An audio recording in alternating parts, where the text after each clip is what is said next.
Hi there, hi, hey, hello, how are you doing, Joaquin? How are you doing?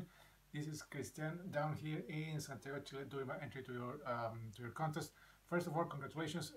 I know your goal was to celebrate your 100 subscribers. You are way over 200, and the number keeps going up and up. I saw a really cool entry done done by my good buddy Mega Jeff, Hard Rock or Mega Jeff channel, and I decided to jump into this contest. It's really cool, really fun to see all the things that you have shown and to share our music journey with this thing that we love, the, the music that has stayed with us for many, many years. In my case, when I started listening to music in the early 80s. Let me start by saying that I live here in Santiago, Chile, here at the bottom of the continent, here in South America. I started listening to music, I think, early 80s, I think 80, 80, 81, 82. But I do remember in the late 70s listening to a lot of music, mostly on the radio, local radio, AM, I think at that time, and then they switched to some FM radios, and vaguely remember what was going on back in the day. Mostly stuff sung in Spanish, really poppy ballads, lots of stuff from Spain, from Mexico. Those were those are were and still are the big Latin markets that were important, and they are still in some shape or form in this day in that kind of area of music. Poppy ballads, boleros are as we call them down here, and all the stuff that local AM radios and lately FM radios started to play here in Chile. But by the with the switch of I think it's in the 80s, FM started to gain importance here in Chile, and there were a couple of radios that started to play a lot of music in English, mostly they what I remember or as they were it was mostly commented. They bought the Billboard 200 and they play everything, the top 40, top 50 that the Billboard were had on the list, and that's the stuff that they play on regular basis. Not They didn't move any farther away from that list, and they play what was put there. Not much music outside of that world of pop music and mainstream music and yacht rock. Or anything that they could they think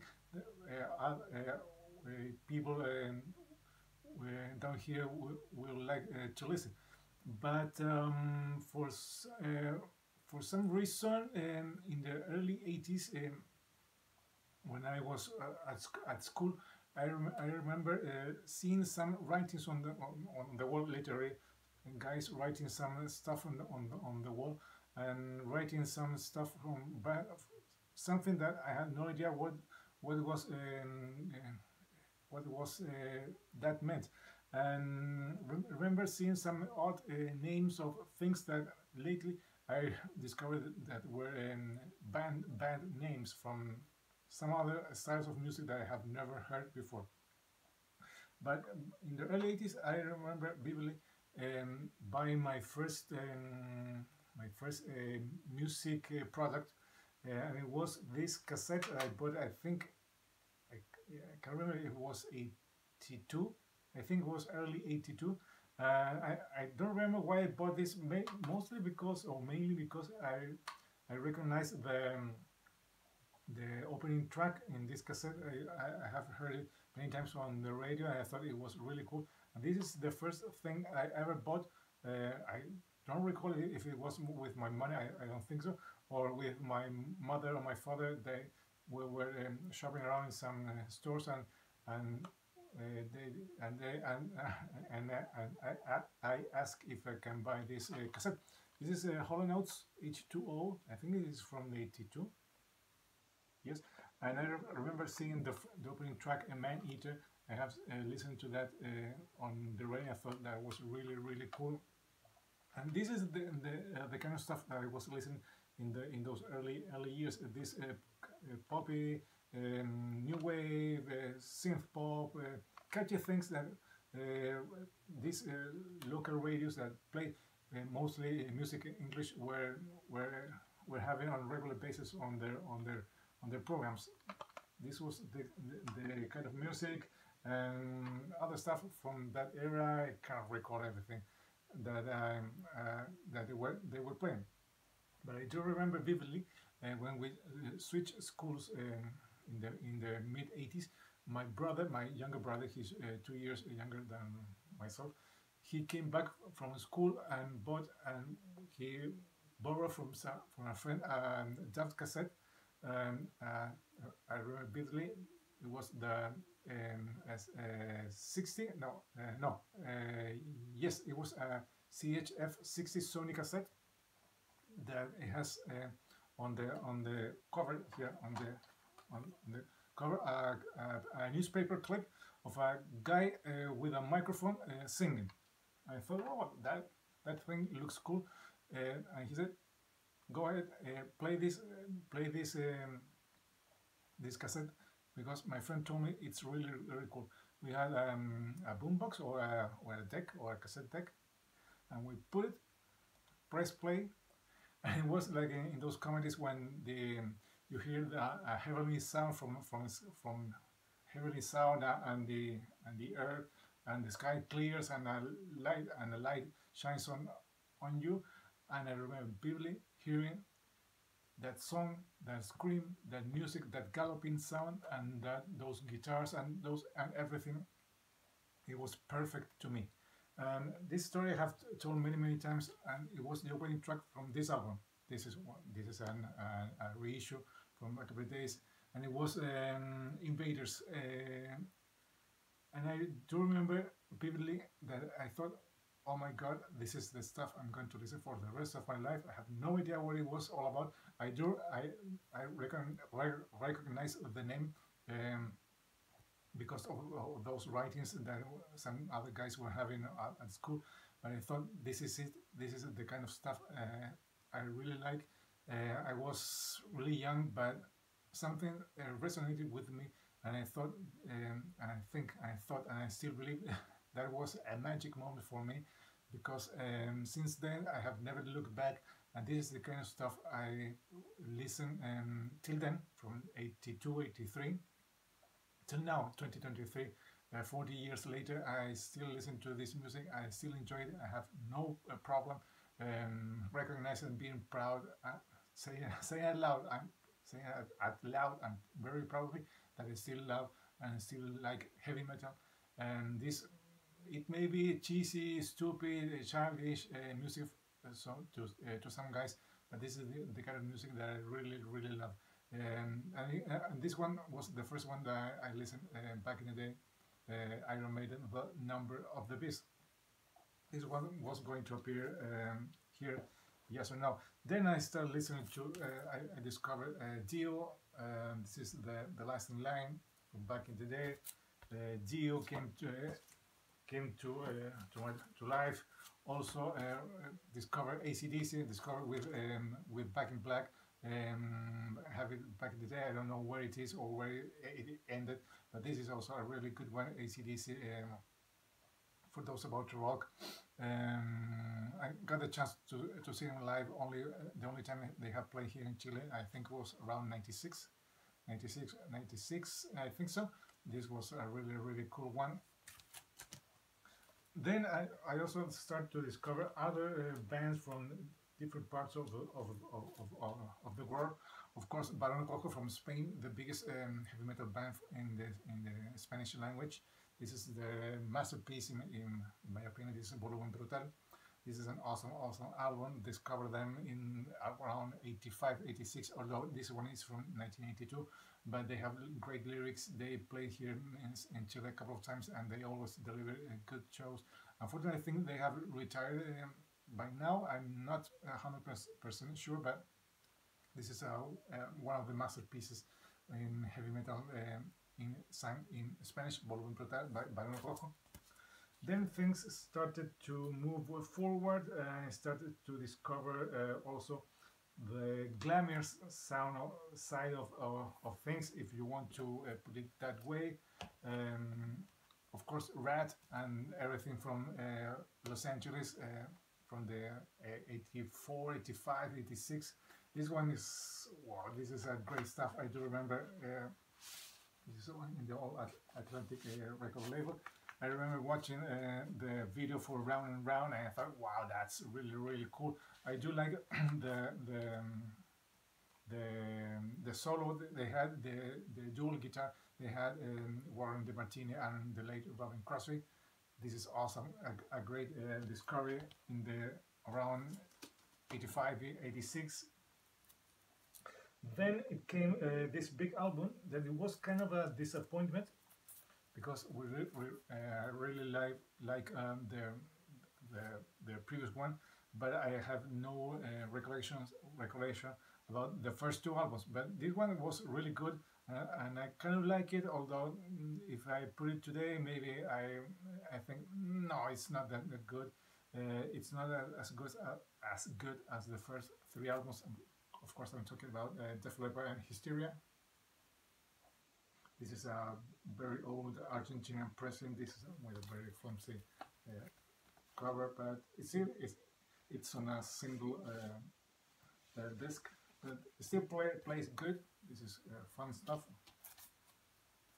Also, by that era, I have heard of this band, but never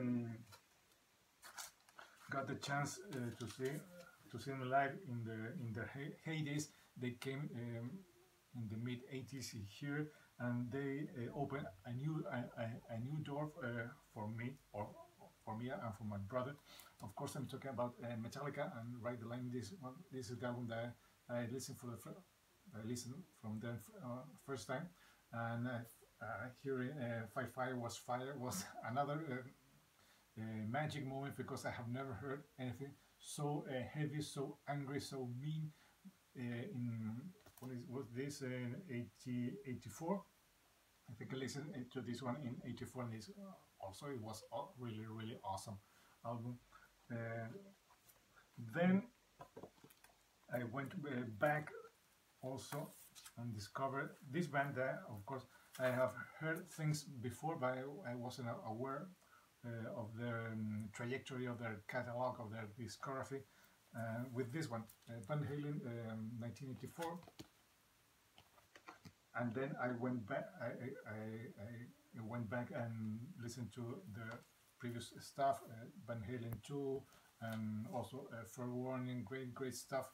So in those years, around 83, 80, 87, 89, I was going moving forward and going back, discovering lots of bands that have, for some reason, mostly because where we are located, we had no major access to big stores with have big records or discographies, big stores where we can get a lots of records, and they were kind of expensive. They were hard to get, or we have to ask someone, a friend or a relative that was traveling to the States or even Europe. Please look after this album, try to get this stuff. And even though that was difficult, because of course no internet, no nothing, we had not so many magazines, a few fanzines, so it was really hard. So that's why I was a little bit late discovering also these guys. Judas Priest, of course, they started in the 70s, but I discovered I think around Turbo, and then I went back and got these two ones, of course, Screaming for Vengeance, a big one. Defenders of the Faith. Was also around 87. Yes, I think so. Around 87, I discovered the not the glammy side of rock, but of course Tesla with mechanical resonance. This is the great radio controversy. I discovered them with mechanical resonance, and then this one is also really good. And then in the late 80s, Skid Row, with their debut, of course they are not a glam band, but they were put in that same where they're added to that same type of music. Also, 87, a big year for me with Keepers 1, and then I started to start listening to some power metal, also great stuff.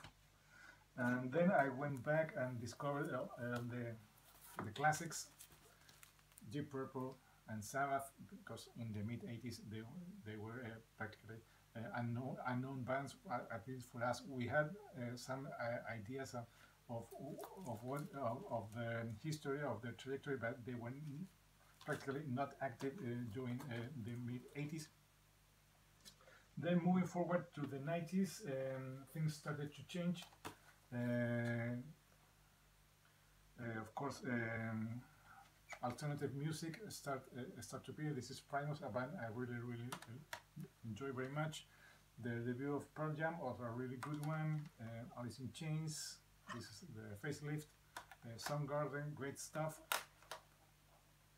Also, a big band that was holding the flag for heavy music, Pantera and Vulgar Display of Power, or Fame Far Beyond Driven. And then I started to wind down buying or getting new music, getting new bands in my collection. Of course, I got some Dream Theater, Rage Against the Machine, even Tool, System of a Down. But then I stopped listening or buying or getting newer bands, because it was getting hard for me to having those bands having the same effect that these earlier bands had on me, and I started to listen to those bands. So that's why I haven't not got enough or too many bands from the 2000s or from that era, but I'm still going back to the 80s and listening to all that good stuff. So that's in a nutshell what has been my music trajectory during all these years. And also I want us to show some things that are kind of odd, things that maybe you don't expect me to have or to listen. But as I was showing, this one I still have it. I still play it from time to time. I really like it very much. Also, Men at Work, Cargo. This is a great stuff. Some pop from the 80s. In Excess, Kick. This is a great one. And this odd band for you. This is the Gap band with Gap Band 4. And even this guy from time to time. I like to play it because, of course, with of the single with of the guitar solo done by Eddie Van Halen. This great stuff, and I do like listening to some pop music from the 80s. I think it's the best era for pop music. I still enjoy listening to the Cars, Duran Duran, Huey Lewis, Jay's Giles Band, even though they're from started in the 70s. Tears for Fears, I don't know, The Fix, even A Flock of Seagulls, Human League, all great stuff. So that's it, Joaquin. Hope you like my entry. This is Christian again, down here in Santiago, Chile, saying goodbye. Hope you like it. Hope to see more content from you. Till next time. Bye bye.